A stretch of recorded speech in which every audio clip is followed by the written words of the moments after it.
کہتے جی کہ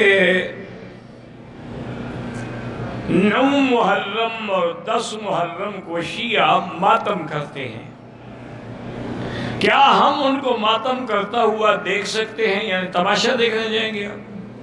یہی تماشے نے برباد کیا ہے۔ اگر اہل سنت کے جاہل ان کے ماتم دیکھنے کے لیے نہ جائیں تو لوگوں کو پتہ لگ جائے کہ شیعہ ہیں کتنی، عدد ان کو سمجھ آ جائے گا۔ لیکن ہمارے جاہل لوگ جا کے شریک، یہ تو گناہ کا کام ہے، تم گناہ دیکھنے جاؤ گے۔ حضور پاک کی حدیث مبارک ہے کہ من لبس السود وضرب الاخدود وشق الجیوب، کہ جو آدمی سیاہ کپڑے پہنے اور چہرے پہ تھپڑ مارے اور قمیصیں پھاڑ ڈالے اور ماتم کرے، فرمایا لیس منا، اس کا میری جماعت اہل سنت سے کوئی تعلق نہیں۔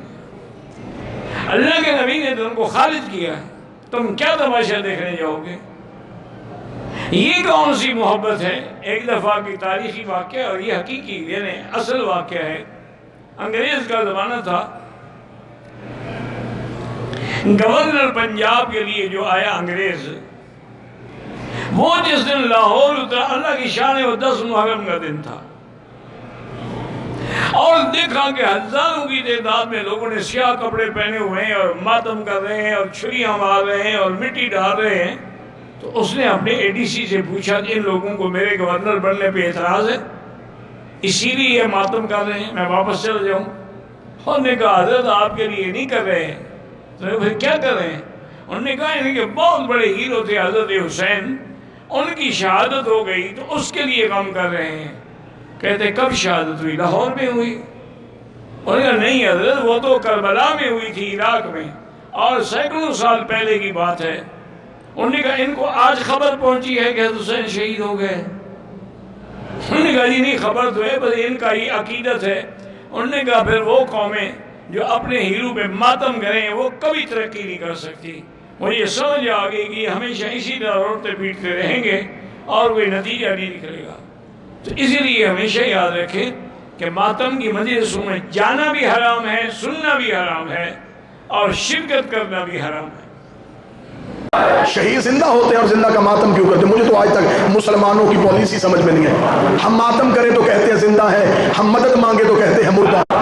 اگر ہم کہیں گے یہ زندہ ہے تو پھر کہتے ہیں کہ نہیں جی مدد مانگتے ہو، یہ تو مردہ ہے۔ خدا نے چھٹا پارا شروع یہاں سے کیا ہے، نہیں پسند کرتا اللہ اونچی آواز میں رونا، مگر جہاں ظلم ہو وہاں اجازت ہے۔ اگر تجھے زندہ کے ماتم کی اتنی تکلیف ہے، یعقوب کو پتا تھا کہ یوسف زندہ ہے، نبی تھا، جانتا تھا بیٹا زندہ ہے، پھر بھی 40 سال رویا، صرف یہ سمجھانے کے لیے کہ مظلوم کو رویا جا سکتا ہے۔ آج ہمیں بندے کہتے ہیں علم سے شفا کیسے مانگ لیتے ہو، کپڑا شفا کیسے دیتا ہے؟ کاش تو نے قرآن پڑھا ہوتا، اللہ نے یعقوب کو یوسف کے کرتے سے شفا دی تھی۔ لاکھوں دلائل، ہزاروں دلائل، جناب سارا کا چہرے پہ پیٹنا قرآن سے ثابت ہے۔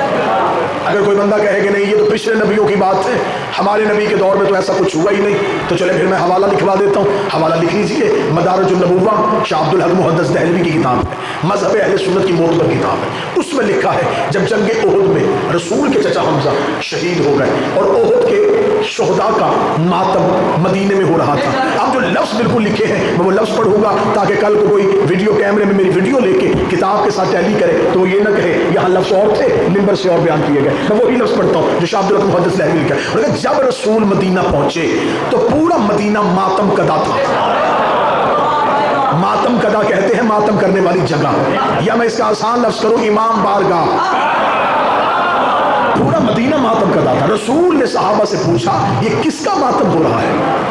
تو صحابہ نے کہا یا رسول اللہ یہ احد کے شہداء کے ورثہ اپنے شہداء کے لیے ماتم کر رہے ہیں۔ رسول نے ٹھنڈی آہ بھر کے، یہ محدث دہلوی کا لفظ، ٹھنڈی آہ بھر کے کہا ہائے میرے چچا حمزہ پہ ماتم کرنے والا کوئی نہیں۔ یہ کہہ کے رسول گھر گئے، انصار اپنے اپنے گھروں میں گئے، اپنی اپنی عورتوں کو بلایا، بچوں کو اکٹھا کیا اور رسول کے دروازے پہ لے کے آئے۔ میں جملے پڑھ رہا ہوں مدارج النبوہ سے، انصار صحابہ اپنی عورتوں کو لے کے